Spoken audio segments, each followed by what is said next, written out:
ప్రతి ఒక్కరిని కూడా ఆలోచన చేయమని మిమ్మల్ని అందరినీ కూడా కోరుతా ఉన్నా. ఈరోజు ఒక్కసారి ఆలోచించి గమనించమని మిమ్మల్ని అందరినీ కూడా కోరుతా ఉన్నా. 2014లో ఒకసారి చంద్రబాబు నాయుడు గారిని నమ్మారు, ఆ కూటమిని నమ్మారు, వారి మేనిఫెస్టోను నమ్మారు, వారికి ఓటు వేశారు.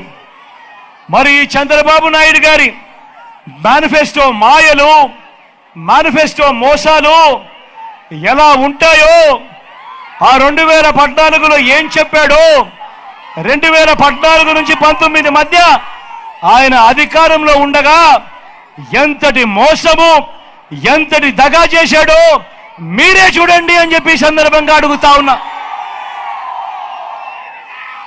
ఇది గుర్తుందా అక్క? ఇది గుర్తుందా అక్క? అన్న ఇది గుర్తుందా? అన్న ఇది గుర్తుందా? ఇది 2014లో ఇదే ముగ్గురు కూటమిగా ఏర్పడి ఇదే చంద్రబాబు నాయుడు గారు సంతకం పెట్టి ముఖ్యమైన హామీలు అని అంటూ మీ ప్రతి ఇంటికి 2014లో ఎన్నికల వేళ మీ ప్రతి ఇంటికి పంపించాడు. నేను మిమ్మల్ని అడుగుతా ఉన్నా, ఈ ముఖ్యమైన హామీలను, ఈయన సంతకం పెట్టి పంపించిన ఈ హామీలను, ఇందులో చెప్పినవి ఒకటంటే ఒకటైనా కూడా ఆయన చేశాడా అని నేను మిమ్మల్ని అడుగుతాను. మీరే సమాధానం చెప్పండి అని అడుగుతా ఉన్నా. అప్పట్లో గుర్తున్నాయా? వారు ఈ హామీలు ఇవ్వడమే కాకుండా మీ ప్రతి ఇంటికి సంతకం పెట్టి పంపించడమే కాకుండా అప్పట్లో వారు ఈటీవీలో, అప్పట్లో వారి ఏబిఎన్లో, అప్పట్లో వారి టీవీ5లో అడ్వర్టైజ్మెంట్లతో ఊదర కొట్టారు. గుర్తుందా? అప్పట్లో వాళ్ళు చెప్పిన మాటలు, ఇందులో చెప్పిన మాటలు, రైతు రుణమాఫీ పై మొదటి సంతకం చేస్తానన్నాడు.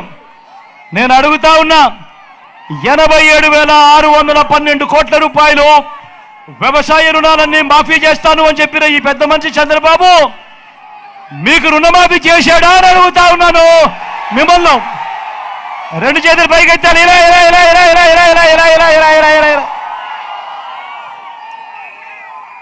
ఇందులో ముఖ్యమైన హామీలు అన్నట్టు స్వయాన చంద్రబాబు సంతకం పెట్టి మీ ప్రతి ఇంటికి పంపించిన ఈ పాంఫ్లెట్లో రెండోది పొదుపు సంఘాల రుణాలన్నీ రద్దు చేస్తానన్నాడు. నేను అడుగుతా ఉన్నా, ప్రతి అక్క చెల్లెమ్మని అడుగుతా ఉన్నా, ఆ అక్క చెల్లెమ్మల కుటుంబాలను అడుగుతా ఉన్నా, 14,205 కోట్ల రూపాయలు పొదుపు సంఘాల రుణాలు ఒక్క రూపాయైనా రద్దు అయ్యిందా అని అడుగుతా ఉన్నా మీ అందరితో కూడా. గట్టిగా 2 చేతులు పైకెత్తాలి.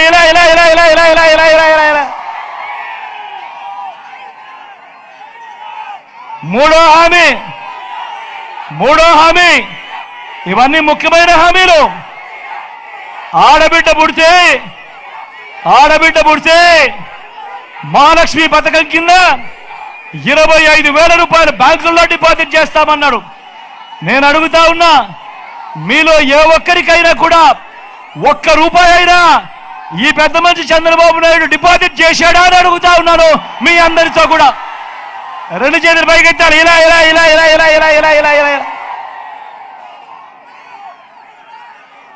నాలుగో హామీ, ఇంటింటికి ఓ ఉద్యోగం ఇవ్వలేకపోతే నెల 2,000 రూపాయలు నిరుద్యోగ భృతి అని అన్నారు. నేను అడుగుతా ఉన్నా, 5 సంవత్సరాలు అంటే 60 నెలలు ఇంటూ నెలకు 2,000 రూపాయలు అంటే ప్రతి ఇంటికి 1,20,000 రూపాయలు. చెప్పండి, మీలో ఏ ఒక్కరికైనా ఇచ్చాడా అని అడుగుతా ఉన్నా మీ అందరితో కూడా. 2 చేతులు పైకెత్తాలి.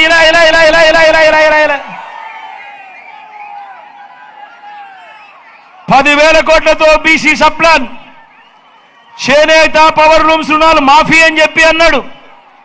అర్హులందరికీ 3 సెంట్ల స్థలం కట్టుకునేందుకు పక్కా ఇల్లు అన్నాడు. నేను అడుగుతా ఉన్నా, ఇక్కడ ఇన్ని వేల మంది ఇక్కడే ఉన్నారు కదా, చంద్రబాబు నాయుడు గారి హయాంలో మీలో ఏ ఒక్కరికైనా కూడా కనీసం ఒక్క షెడ్డు స్థలమైనా కూడా ఇచ్చాడా అని అడుగుతా ఉన్నాను మిమ్మల్ని అందరినీ కూడా. రెండు చేతులు పైకి ఎత్తారు, ఇలా ఇలా ఇలా ఇలా ఇలా ఇలా ఇలా ఇలా ఇలా. బీసీలకు సప్లాన్ 10,000 కోట్లతో అన్నాడు. చేనేత పవర్ రూమ్స్ రుణాలు మాఫీ అన్నాడు, జరిగిందా? ఉమెన్ ప్రొటెక్షన్ ఫోర్స్ ఏర్పాటు చేస్తామన్నాడు, జరిగిందా? సింగపూర్కు మించి అభివృద్ధి చేస్తామన్నాడు, జరిగిందా? ప్రతి నగరంలోనూ హైటెక్ సిటీ అన్నాడు, అవి వచ్చిందా? పెదకూరుపాడులో కనిపిస్తా ఉందా? ఆలోచన చేయమని అడుగుతా ఉన్నా.